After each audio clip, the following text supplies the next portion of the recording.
In Indonesia, 2 trains collide, killing at least 3. Transport authorities evacuate passengers aboard the 2 trains. More details on this later in the news.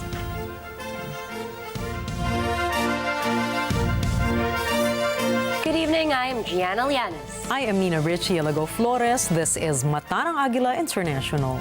Now for the headlines. China calls the Philippines and U.S. Joint Maritime Patrol unnecessary muscle flexing. House Speaker Martin Romualdez proposes to use Maharlika funds in the NGCP amid Panay Island power outage. Seoul evacuates Yeonpyeong residents after Pyongyang fired more than 200 artillery shells near the island. A shooting in Iowa leaves 1 dead and 5 injured on their first day of school. And Rafael Nadal sends out another warning for those in the Australian Open.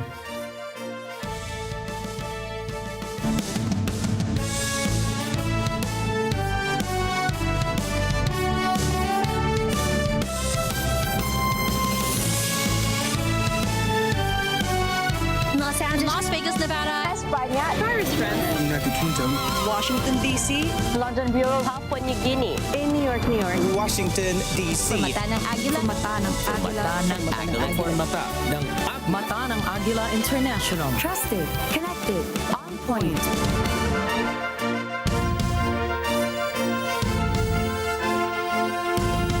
China has condemned the maritime cooperative activity between the Philippines and the United States in the West Philippine Sea, labeling it as muscle flexing and provocative. 在南海开展以炫耀武力为目的的军事挑衅活动，不利于管控海上局势和涉海争端。我们敦促相关国家停止不负责任的举动。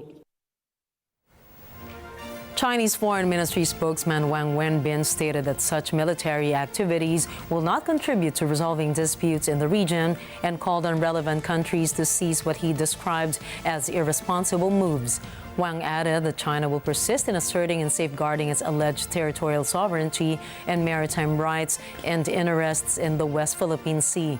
In response, the Armed Forces of the Philippines, or AFP, criticized Beijing for characterizing the joint maritime activity as muscle flexing and irresponsible. AFP Western Command Chief Vice Admiral Alberto Carlos clarified that the activity is a routine and goodwill operation approved under the Mutual Defense Treaty with the United States.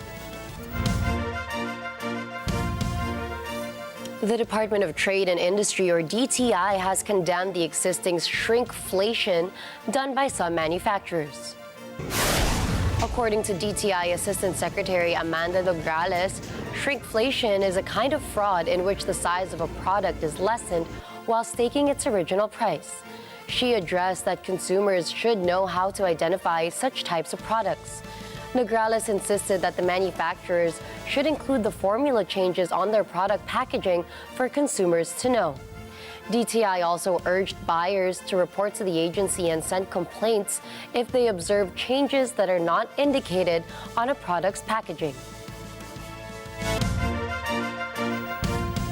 Despite the typical surge in demand during the holiday season, inflation in the Philippines has continued to ease for the 3rd consecutive month, primarily attributed to slower increases in utility expenses and essential food prices.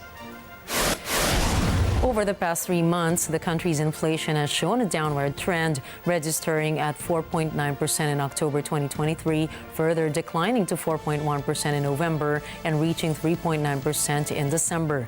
National statistician Claire Dennis Mapa linked the deceleration in inflation to reduced growth in housing and utilities such as water and electricity by 1.5%. Additionally, there was a decrease in food prices, which fell to 5.4% in December from November's 5.7%, while December's inflation falls within the forecasted range of 3.6 to 4.4% by the Bangko Sentral ng Pilipinas. The year-to-date inflation stands at 6%, surpassing the government's target range of 2 to 4%.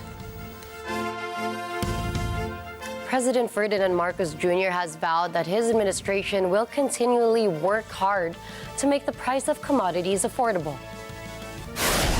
This is to improve the condition of the Philippine economy. The president has expressed his joy as he welcomed the latest Philippine Statistics Authority report of the country's easing headline inflation. PSA has recorded the lowest inflation rate in the previous year, from 4.1% from November down to 3.9% in December. The president also reaffirmed the government's commitment to implementing programs and measures that would ensure the affordability of food and other basic commodities. House Speaker Martin Romualdez has instructed the House of Representatives to investigate potential irregularities that may have affected the government's Public Utility Vehicle or PUV modernization program.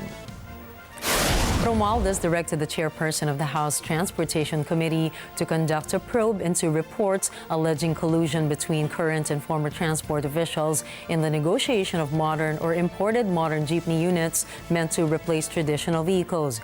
He also called on the Department of Transportation to conduct a comprehensive review and extend the implementation of the PUV modernization program.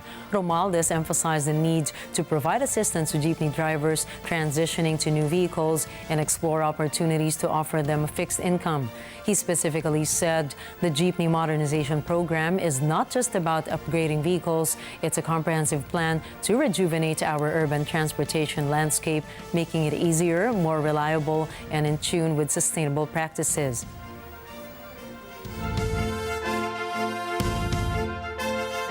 The Armed Forces of the Philippines, or AFP, and the Philippine National Police, or PNP, have dismissed reports circulating on social media about a supposed plot to oust President Ferdinand Marcos Jr.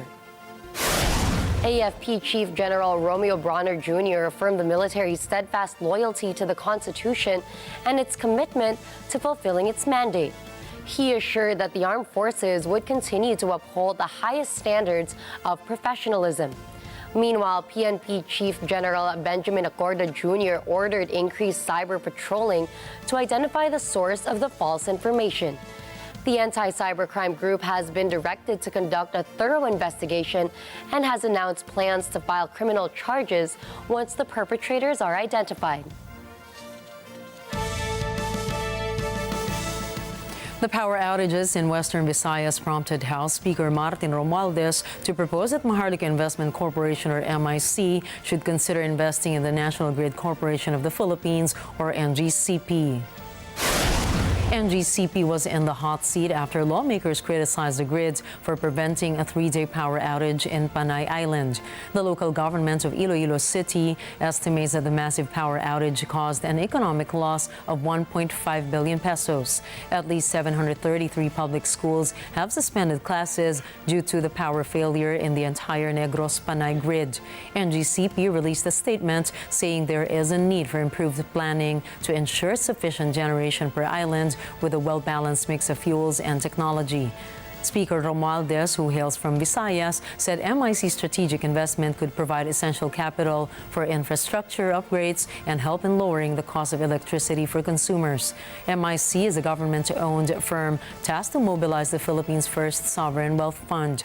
Romualdez averred that MIC's involvement could be a significant step toward improved efficiency, economic growth, enhanced energy security, support for renewable energy integration, and increased accountability in NGCP's operations. He also called on the NGCP and the Energy Regulatory Commission to probe the cause of the outage and address its root cause to ensure a stable power supply. The Department of Migrant Workers and the Department of Foreign Affairs have assured the safety of the 17 Filipino seafarers held captive by Houthi rebels in Yemen. According to DFA Undersecretary Eduardo De Vega, the Philippine government has contacted the crew's families.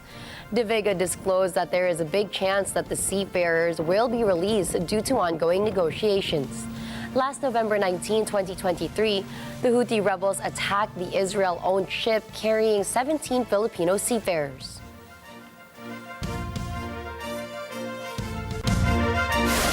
Coming up, North Korea has fired more than 200 rounds of artillery shells off its west coast. Another shooting has plagued America's school district. And Yoav Gallant puts forth a four-corner plan for the Gaza Strip. Stay tuned, Mata ng Agila International will return for more global news.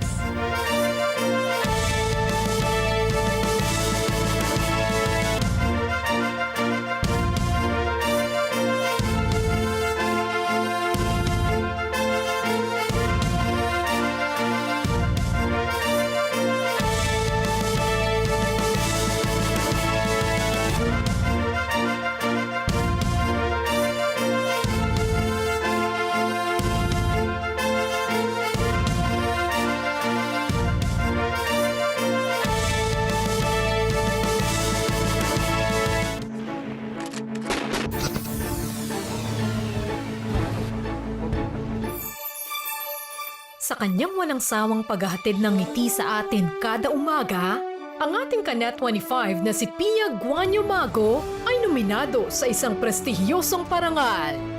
Congratulations, Miss Pia Guanyo Mago! Nominated as Best Talk Show Host, Asian Television Awards. Ang pagkilalang ito ay patunay lamang ng inyong sipag at dedikasyon sa pagpapasaya sa bawat Pilipino. You make us proud, Kanet 25.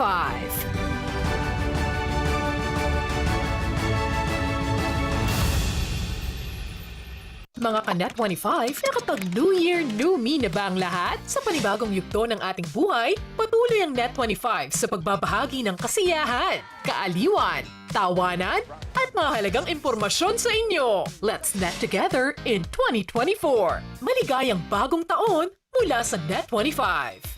Ngayong linggo, sa Cine Throwback.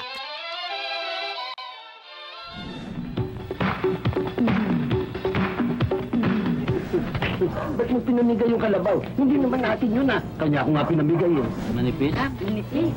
Oo nga, manipis. Manipis? Ayan, makapal. Superman! I am Superman! Ngayong linggo, alas 12 ng tanghali. Dito lang sa Net 25. Let's net together sa Net 25. Sa Net 25.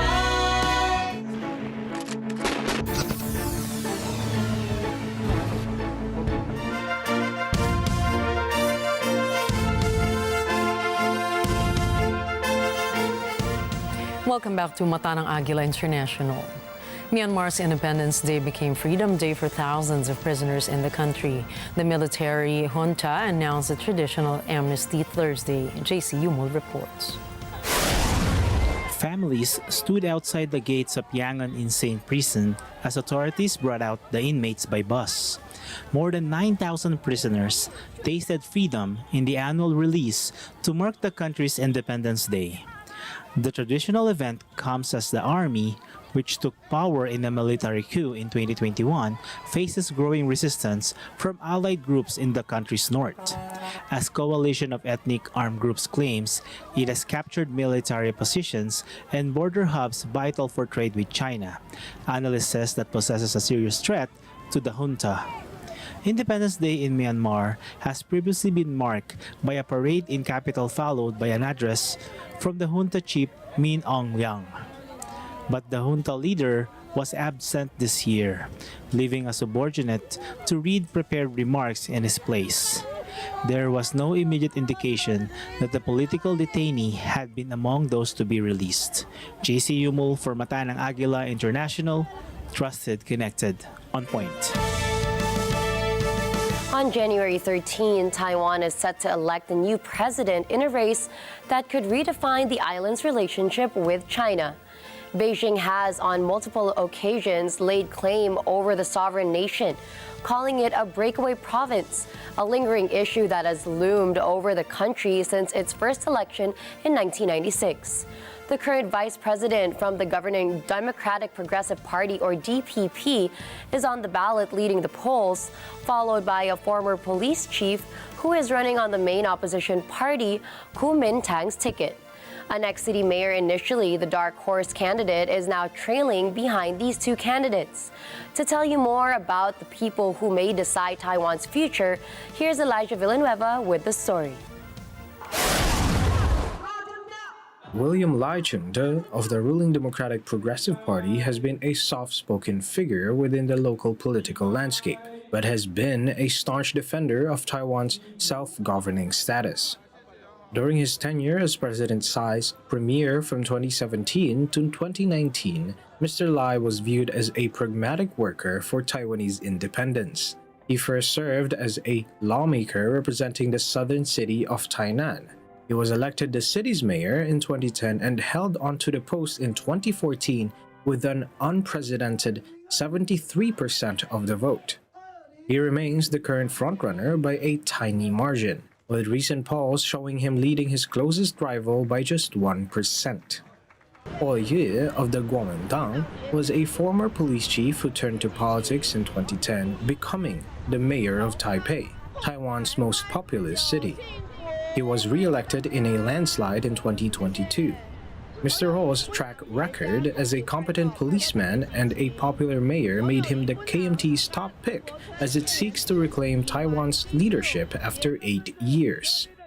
Mr. Ho had initially struggled to gain traction but has moved up in polls since KMT's attempt to mount a joint ticket with another opposition candidate failed. Mr. Ho opposes Taiwan's independence but has largely avoided voicing his stance on China in this one campaign. This lack of clarity has drawn criticism. He dodged a question on the One China policy, which recognizes only one Chinese government. Last but not least, we have Go Wen-je, the quirky doctor turned politician, who once released a rap video during his Taipei mayorship urging residents to do things right. Brands himself as the best alternative for voters between provoking and deferring to China. Currently, the head of Taiwan People's Party, TPP, Go Wen-je, has proved popular among young voters and at one point even pulled ahead of Mr. Lai. Once a prominent trauma surgeon, Mr. Go gave up his white coat for politics 10 years ago. He shot to political fame after throwing his support behind the Sunflower Movement in 2014, when students led protests against what they saw as China's growing influence over the island. Later that year, he was elected the mayor of Taipei. Despite being a political novice, he scored endorsements from Sunflower Movement, activists, and the DPP. This year's race to replace sitting President Tsai Ing-wen is happening at a time when Taiwan has emerged as a key flashpoint between the US and China. Elijah Villanueva for Mata ng Agila International. Trusted, connected, on point. China showcased fighter jets firing missiles in the South China Sea Thursday as it held rival military exercises with the United States in the hotly contested waters. The drills follow tense standoffs between Beijing and Manila in disputed reefs that saw vessels from the two countries collide and Chinese ships blast water cannons at Philippine boats. Arlene Ocampo tells us more. The Chinese drills coincided with a two-day exercise by the U.S. and the Philippines in the disputed waters involving an aircraft carrier strike group led by the USS Carl Vinson. The U.S. says the drills will enhance its ability to coordinate on maritime domain awareness and other shared security interests. The exercises took place between the Recto Bank and Scarborough Shoal, where clashes took place last month. A Chinese Foreign Ministry spokesman says China will continue to firmly safeguard its territorial sovereignty and maritime rights and interests. Beijing claims almost the entire South China Sea and has ignored an international tribunal ruling that its assertions have no legal basis. Arlene Ocampo for Mata ng Agila International, trusted, connected, on point. The South Korean military said that North Korea fired more than 200 artillery shells near Seoul's islands. The South Korean Defense Ministry has ordered an evacuation for the residents in the areas of Jangsan-got and the northern part of Yeonpyeong Island. According to Yeonpyeong officials, the said evacuation was a preventative measure. South Korea's Defense Ministry warned Pyongyang that Seoul would take appropriate measures in response.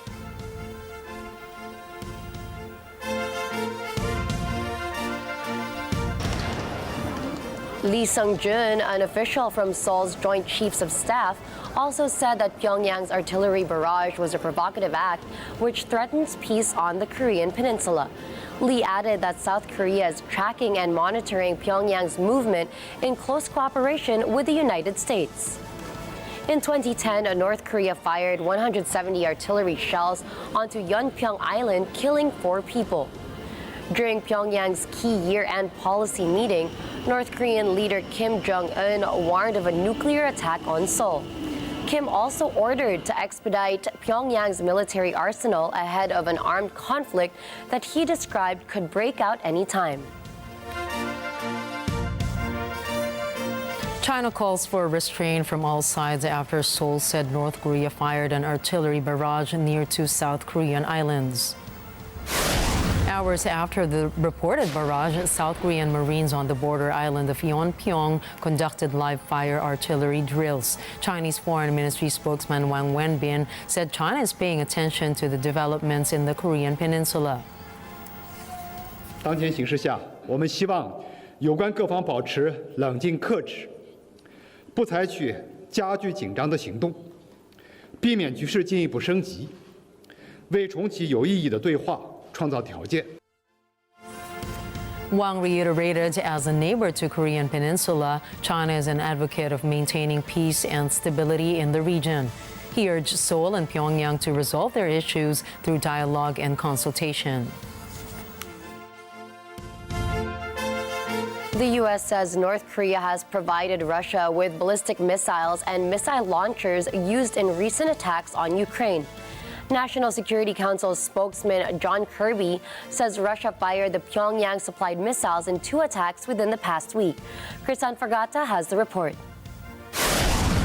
U.S. National Security Council spokesman John Kirby says this is a significant and concerning escalation of North Korea's support for Russia, and he fears that support will increase. We anticipate that Russia will use additional North Korean missiles to target Ukraine's civilian infrastructure and to kill innocent Ukrainian civilians. The North Korean ballistic missiles are capable of ranges of approximately 900 kilometers. That's about 550 miles. Kirby adds the development underscores the need for the U.S. Congress to pass a package of vital military aid for Ukraine. He says air defenses for Ukraine are an absolute priority. The country has come under a barrage of aerial attacks by Russia in recent days. Kirby says the United States and its allies will now raise the matter at the UN Security Council because it is a breach of UN sanctions against North Korea. Krisan Fragata for Matanang Agila International, trusted, connected, on point. Seoul's National Intelligence Service has acknowledged Kim Jong-un's daughter, Kim Joo-ae, to be his successor. The agency, however, was still considering all possibilities in Pyongyang's succession plan. Kim Joo-ae's public appearance has kept high since late 2022. North Korean observers describe how Miss Kim is being referred to as a respected daughter. Meanwhile, analysts said that introducing Miss Kim to the public could possibly be for President Kim's way or his way of ensuring her daughter establishes herself ahead of succession. Ukraine's Foreign Minister Dmytro Kuleba says Donald Trump winning the United States presidential seat in 2024 would not negatively affect support for Ukraine.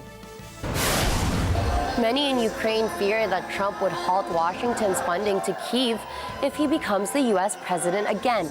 But Kuleba points out that Kyiv would find a way to work with Trump, reminding reporters that it was Trump who sold Javelin anti-tank missiles to Ukraine. He says it was also Trump who donated American boats to Kyiv's navy, adding that Trump sanctioned a ship that participated in the construction of the Nord Stream 2 gas pipeline. Kuleba also rebuffs the possibility of any agreements with Russian President Vladimir Putin and Trump or any other American leader. To recall, Trump said that he had a plan to ensure peace in Ukraine within 24 hours if he returned to the White House. Ukrainian President Volodymyr Zelensky invited Trump to come to Ukraine last November, but the former United States leader declined, citing a conflict of interest with the current Joe Biden administration. Just 4 days into the new year, and the United States has already recorded the first fatal school shooting of 2024. A 17-year-old killed a 6th grade student, wounded 4 other students as well as an administrator before taking his own life. Thomas Eyelikeness files this report. The tragedy unfolded shortly after 7:30 Thursday morning at this community school in the small city of Perry, Iowa, in the U.S. Midwest. Students had started to return for the first day of classes after the winter break. Now, this campus has a high school and a middle school that are connected. All of the shootings took place in the high school. It's likely that the younger people had been in the high school for a breakfast program. A 17-year-old armed with a pump shotgun and a small caliber handgun opened fire on his victims. Police were called. Police spokesman Mitch Mortfett picks up the story. Officers immediately attempted to locate the source of the threat and quickly found what appeared to be the shooter with a self-inflicted gunshot wound. A systematic search of the school continued. Officers located during the search of the school an improvised explosive device. The state fire marshal and the Bureau of Alcohol, Tobacco, and Firearms rendered the device safe. The shooter has been identified as 17-year-old Dylan Butler. Mortfett says they're doing a deep dive into his background. Butler also made a number of social media posts in and around the time of the shooting. Law enforcement is working to secure those pieces of evidence. All evidence thus far suggests that Butler acted alone. As for the motive, nothing is clear, but Mortfett says there's no evidence that this is a hate crime. As far as the ethnicity of the victims, I'm not sure, and there's nothing to indicate at this time that it had anything to do with race. Sadly, these incidents are all too common in a country that has more guns in civilian hands than it does people, and attempts to bring in gun control are met with stiff political resistance. Thomas Eyelikeness from Atanang Agila International. Trusted, connected, on point. U.S. Secretary of State Antony Blinken has packed his bags and headed back to the Middle East for another round of shuttle diplomacy. Blinken will visit 5 Arab countries as well as Turkey, Greece, Israel, and the West Bank. Jeff Sanidad has the report. U.S. State Secretary Antony Blinken is expecting tough talks as he presses for immediate new aid for battered Gaza to help civilians like this displaced by the war. This is his 4th trip to the region since the Israel-Hamas war broke out. State Department spokesman Matt Miller says the escalation in the region is also on Blinken's agenda. He will discuss specific steps parties can take, including how they can use their influence with others in the region to avoid escalation. It is in no one's interest, not Israel's, not the region's, not the world's, for this conflict to spread beyond Gaza. Blinken's first stop is Turkey, an uneasy U.S. ally, which is the home of key Hamas leaders, despite being one of the few Muslim-majority countries to recognize Israel. After Turkey, Blinken flies to Greece. From there, he will visit 5 Arab countries: Egypt, Jordan, Qatar, Saudi Arabia, and the United Arab Emirates. Blinken will discuss immediate measures to substantially increase humanitarian assistance to Gaza, where the World Health Organization has warned of the risk of famine and disease. On previous trips, Blinken sought to keep the war isolated to Gaza. But he returns to a region that has seen attacks in or from Lebanon, Iraq, Yemen, Syria, and Iran. Jeff Sanidad for Matanang Agila International.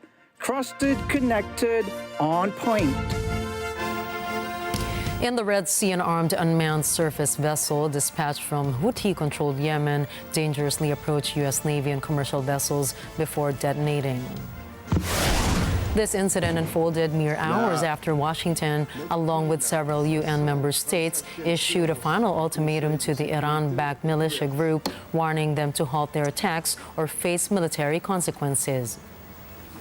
Категорически осуждаем атаки на гражданские суда, ставящие под угрозу не только свободу и безопасность судоходства, но и жизни и здоровье моряков. Кроме того, они создают дополнительные риски и повышают уровень нестабильности в и так уже пылающем регионе. U.S. Vice Admiral Brad Cooper highlighted that this marked the first instance of the Houthis deploying an unmanned surface vessel since their harassment of commercial ships in the Red Sea commenced during the Israel-Hamas war. Cooper did clarify that the Houthis had employed such vessels in the past, typically using them as sacrificial drone boats designed to explode upon impact. This recent attack adds a new layer of complexity to the Middle East conflict, with Iran's involvement in the Houthi attacks widely acknowledged. Iran is the architect of regional instability, and it is time to take real action and address the destructive role Iran plays. Mr. President, if we remain idle in the face of the global security threat that is Iran, then the Houthis are just the beginning of a dark future that we will be ushering in. While Pentagon spokesman Major General Pat Ryder did not confirm immediate military action, he reiterated the stern warning issued by the U.S. and the UN, hinting at a potential retaliatory move on the horizon.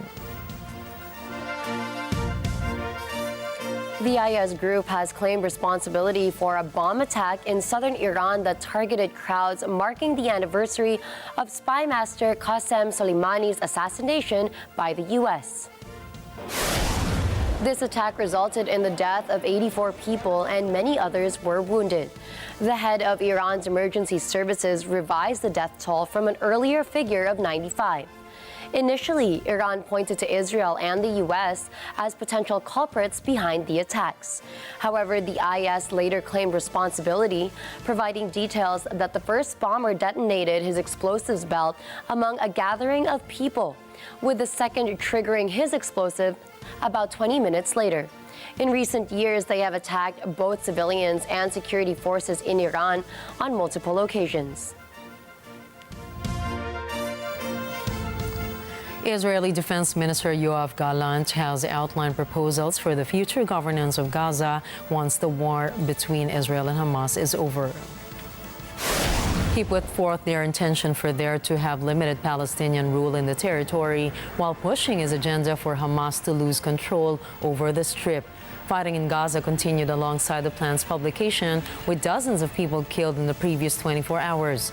Under Mr. Gallant's four-corner plan, Israel would retain overall security control of Gaza. A multinational force would take charge of rebuilding the territory after the widespread destruction caused by Israeli bombing.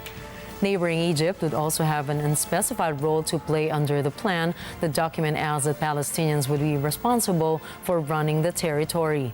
The plan was not discussed in any detail in the cabinet meeting, and Israeli Prime Minister Benjamin Netanyahu has not publicly commented on it. חלק גדול חוסל וחלק אחר ברח לדרום.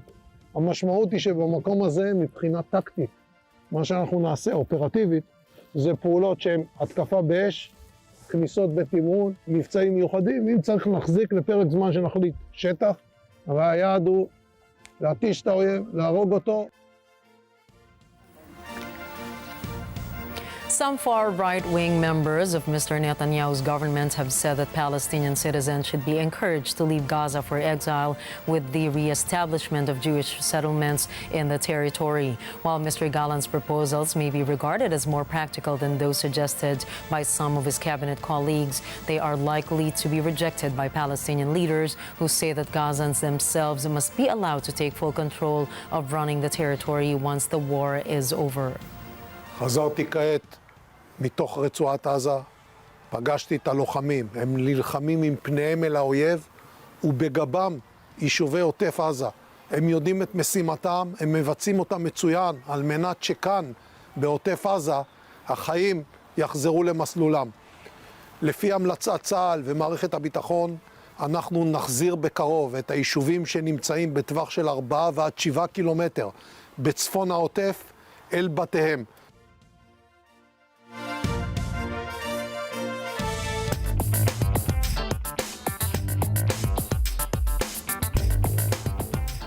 Lululemon's controversial founder, Chip Wilson, has garnered the public ire again, facing criticism for his latest remarks regarding the company's diversity and inclusion efforts. Wilson objected to the company's use of models with a range of body types whom he said looked unhealthy, sickly, and not inspirational. Wilson said in an interview, and I quote, "They're trying to become like the Gap, everything to everybody. And I think the definition of a brand is that you're not everything to everybody. You've got to be clear that you don't want certain customers coming in." Wilson's views have prompted backlash, including calls to boycott the brand by Lululemon customers on social media, to Canadian designers calling for the end to anti-fat sentiments and exclusionary biases in the fashion industry. Wilson founded Lululemon in 1998 and resigned as chairman in 2013, following controversial comments about another product line carried by their store. In a statement, the athletic wear company said Wilson does not speak for nor reflect Lululemon's views. Lululemon responded with the following statement, publishing, and I quote, "Lululemon is committed to creating and fostering an inclusive, diverse, and welcoming environment throughout our organization and across our communities. We have made considerable progress since launching our inclusion, diversity, equity, and action function, and we are proud of the goals we have achieved." Lululemon is the 7th largest apparel company in the world, with Wilson as its largest individual shareholder with an 8% stake. Up next, two long-distance trains bound for Surabaya and Bandung in Indonesia collide. Russia sends shipments of free grain to Africa. And Google's data gathering system drafts a robot constitution. Mata ng Agila International will be back after a short break.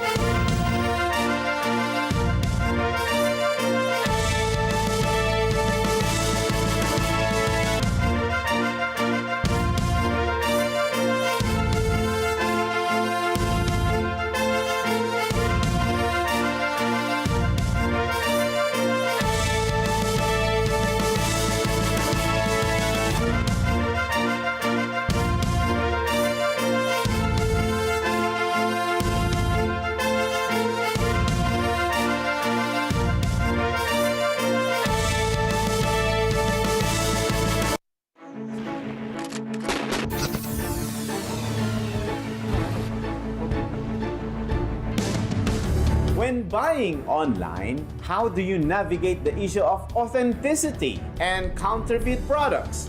In part 2 of our discussion with DTI Undersecretary Jean Pacheco, she disses out her department's initiatives together with the advocacy on intellectual property ownership on protecting consumers from counterfeit products.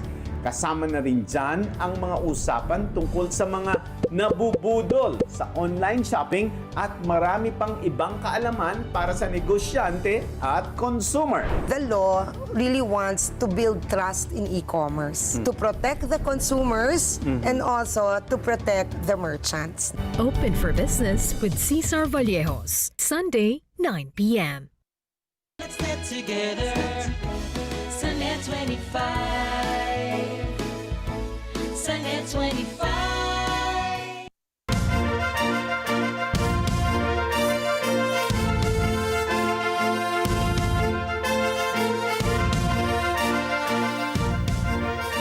Two trains have collided on Indonesia's Java Island, killing 3 people and injuring at least 28. Transport authorities said the crash took place at 6:30 a.m. near rice fields in Cicalengca. The incident involved a Turanga train with 287 passengers aboard and a local commuter line carrying 191 people. Provincial police said all passengers aboard the 2 trains were safely evacuated. Meanwhile, the injured were taken to a local hospital. Sudan's Paramilitary Rapid Support Forces, or RSF, has declared its readiness for an immediate and unconditional ceasefire through talks with the Sudanese army. The RSF, led by Mohammed Hamdan Dagalo, signed the Addis Ababa Declaration with the Takadum Civilian Coalition, urging the Sudanese army to follow suit. This declaration is seen as a foundational step for ongoing negotiations and a political resolution to the 9-month-long war. Among its provisions are commitments to repatriate millions of displaced individuals to their homes, establish safe passages, and involve civilians in peace talks. The conflict between the RSF and Sudan's regular army has led to the world's largest displacement crisis, causing severe damage to Sudan's infrastructure and grappling with the looming threat of famine as a consequence of the war. In the state of Michoacan in Mexico, a cartel has taken control of communication by establishing its own makeshift internet antennas, creating a chilling scenario where locals are compelled to pay for Wi-Fi services under the threat of violence. Termed narco antennas by the local media, the criminal enterprise involved setting up internet antennas in various towns using stolen equipment. The cartel reportedly imposed exorbitant fees demanding around $25 to $30 per month from around 5,000 people, resulting in a staggering monthly revenue of approximately $150,000. Residents lived in fear as they were terrorized into subscribing to these internet services at inflated costs, with the ominous warning that non-compliance would lead to dire consequences. Despite the intimidation tactics, officials have reported no documented cases of fatalities linked to non-payment. While local media identifies the criminal group responsible as a faction known as Los Viagas, prosecutors have refrained from specifying the involved cartel, citing an ongoing investigation. This incident sheds light on a broader issue, as other regions in Mexico witness similar scenarios where cartels impose taxes on essential goods and imported products.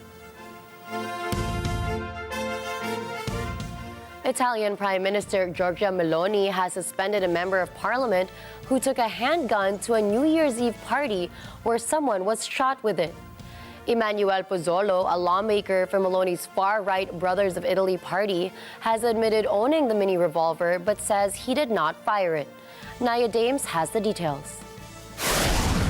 Prime Minister Giorgia Meloni made the announcement Thursday at a traditional end of New Year's conference. A guest was shot in the thigh, although not seriously injured, in an incident that prompted criticism from opposition politicians and made news across the world. Meloni says she did not know all the facts, but she says that someone was not being responsible, and the person who was not responsible was the owner of the gun. Meloni says she has asked the case to be referred to a party commission. She says, pending a decision, Pozzolo will be suspended from Brothers of Italy. Meloni adds such a situation was not acceptable for any Italian, let alone a parliamentarian and a Brothers of Italy lawmaker. Naya Dames from Matanang Agila International. Trusted, connected, on point.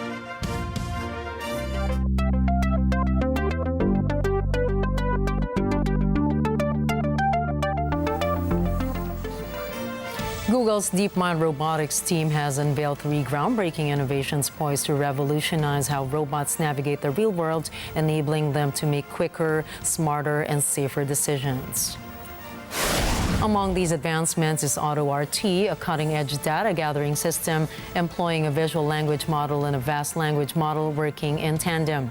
This dynamic duo equips robots with the ability to comprehend their surroundings, adapt to new environments, and intelligently select appropriate tasks.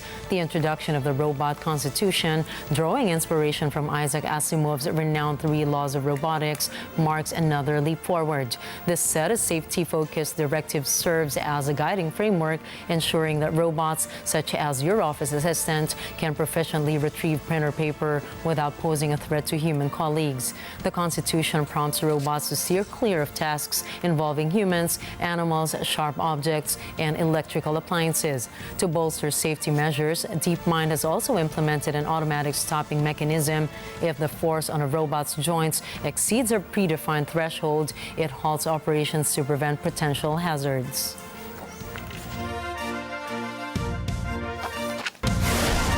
Coming right up, King Charles III wants to prepare William and Kate. Rafael Nadal is looking very dominant at the start of 2024. And the Palm Springs Film Festival kicked off its 2024 edition with an annual awards gala. Catch more news in sports and entertainment when we return.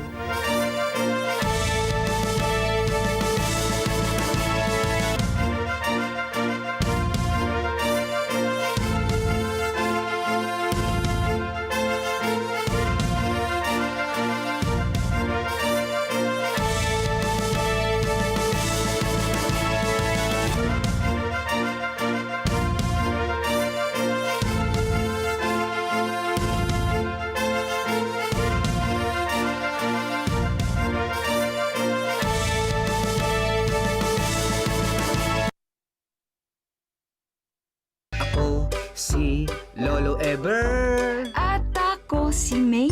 Ang aking forever. Si Lola May na passionista. Loves ko kahit ang tapang niya. Hoy Ever, loves din kita. Naligo ka na ba? Si Ever for May. At si May forever. Si Lydia, bago nating member. Flowers for you. Uy, si Ma, may maliligaw. Ang kinagiliwang love story, nasa Netflix na. I love you, Lydia! Devotion. Yun lang ang gusto ko. Someone who will be devoted to me and someone that I can devote what's left of my life. May mga bagay na dapat mong paghihirapan bago mo makuha. See you, Monday, first screening. Net 25 Films, Monday first screening, now playing on Netflix.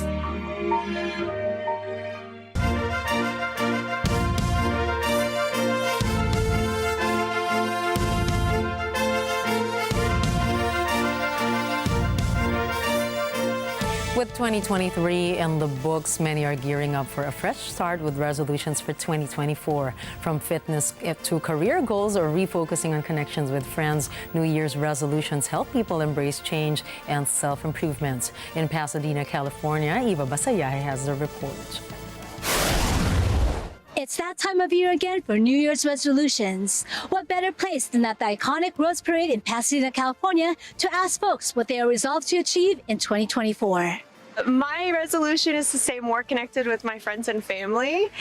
With friends, I'm sure it's like an array of things. Just like, just being more happy and connected, I think is most important. To be kind and considerate of people, to help the homeless. I think my biggest resolution this year is just to keep really working towards my school and career goals. I'm a junior at the University of Alabama, so roll tide. I'm just really looking forward to all the opportunities I have coming up with my career and my schooling and continuing my education and getting a start in my career. I know this sounds cliche, but it's really to stay in shape, is to get back in shape and stay in shape. Kind of be consistent. At my age, it's like, okay, we got to start taking our health really serious now, and so it is again, it's cliche, but consistently stay in shape. Resolutions are to be healthy, to be kind, to spend time with family, and enjoy experiences. If you missed the New Year's resolution vote, don't worry. You still have almost 12 months left to figure out what your 2025 goals should be. Reporting from Pasadena, California, Eva Basalyahe from Agila International. Trusted, connected, on point. A golden doodle named Cecile found himself in the doghouse after devouring $4,000 in cash that his owners had left unattended. Hailing from Pennsylvania, Cecile gained online fame for indulging in an unexpected and costly snack, an envelope containing funds earmarked for a contractor.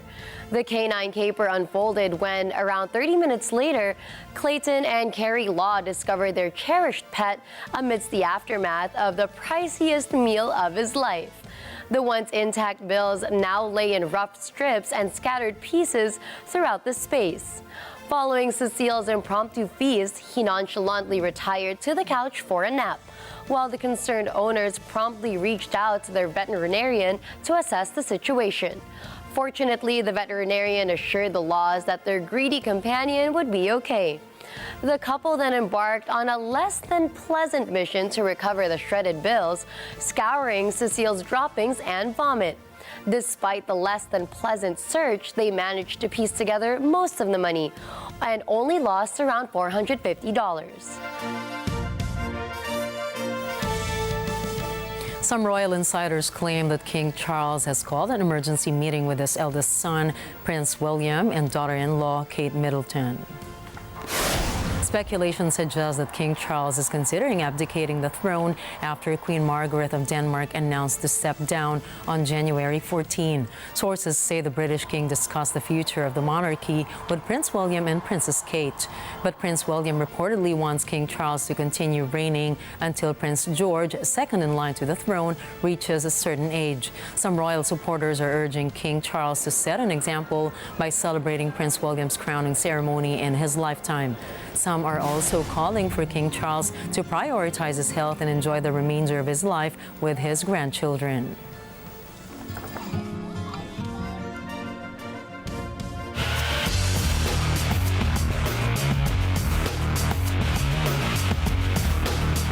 Rafael Nadal has fired another ominous warning to his Australian Open rivals with a ruthless victory over Jason Kubler as Aryna Sabalenka's Australian Open title defense remains on track after the world number 2 breezes to the quarterfinals in Brisbane.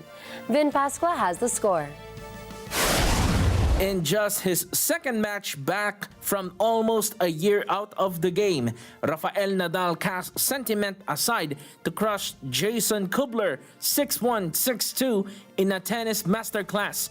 Time and time again, the Spaniard ran down Kubler's drop shots to flick winners or ran around backhands to unleash his ferocious cross-court up-forehand, considered the deadliest shot in the Spaniard's arsenal. The Brisbane native and former world number 1 junior did not win a solitary rally until midway through the 4th game as Nadal stormed through the opening set with his sublime mix of power and precision. The only time Nadal looked troubled was when the umpire issued him a time violation for returning late to the court after a post-first set break. Nadal shrugged off the incident to storm through the second set with a similar display of shot-making excellence to book a quarter-final date with another Australian, Jordan Thompson.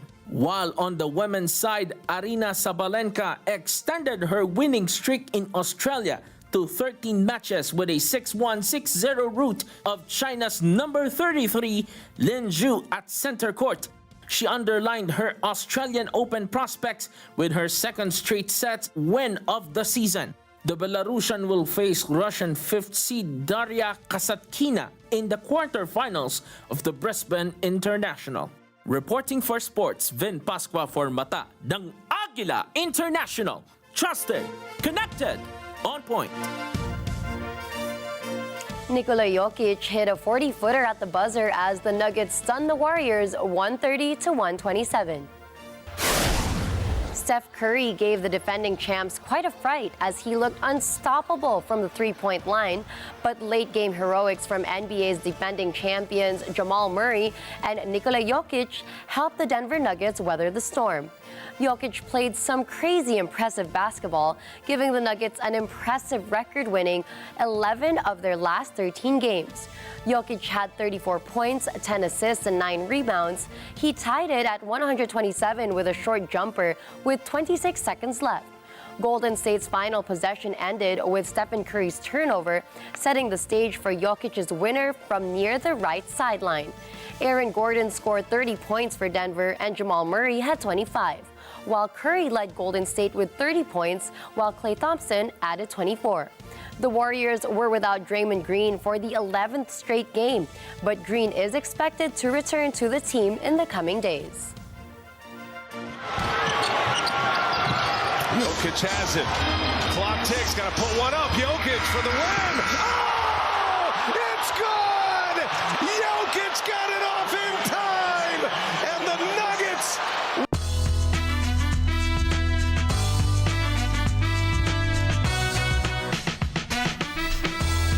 The Palm Springs International Film Festival's annual gala, a celebration of cinematic excellence, witnessed an outpouring of emotion as honorees bare their souls at the Palm Springs Convention Center.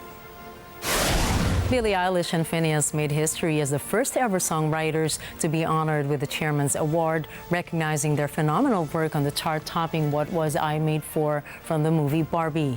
In a heartfelt moment, Eilish dedicated the award to those grappling with hopelessness and existential dread, expressing solidarity with those who question the purpose of it all. The emotional resonance of the evening continued with the holdover star Paul Giamatti receiving the Icon Award from his Sideways co-star Sandra Oh. Giamatti paid poignant tribute to his late mother, who passed away before the 2004 comedy, and his older sister, who sadly didn't live to see the opening of Alexander Payne's latest critically acclaimed film. Co-star Davine Joy Randolph, presenting the Breakout Award to Giamatti, fought back tears, describing him as her guiding light. The list of honorees extended luminaries or two luminaries, such as Cillian Murphy and Emma Stone, both recipients of the Desert Palm Achievement Award, Greta Gerwig, named Director of the Year, and several others. As the film festival unfolds from January 4th to the 15th, this gala not only recognizes outstanding achievements in cinema, but also serves as a poignant reminder of the human stories behind the silver screen magic. Actor Steven Yeun is no longer part of Marvel's upcoming movie Thunderbolt. He expressed regret for backing out of the project, citing scheduling conflicts caused by the Hollywood strike, which led to a delay in the production of the Marvel film. Marvel Studios has not made an official announcement yet, but Yoon said he still wants to be part of the Marvel Cinematic Universe franchise.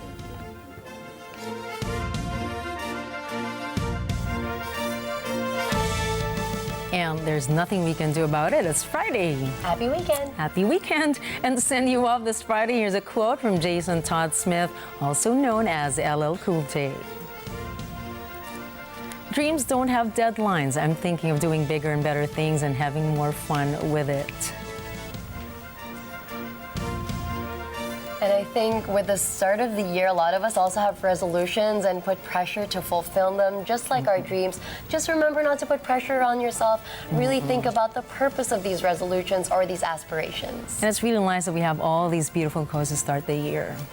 And that's a wrap for tonight's news. Catch the latest updates on our social media channels. I am Gianna Llanes. I am Nina Richie Alago Flores. This is Mata ng Agila International. Trusted, connected, on point.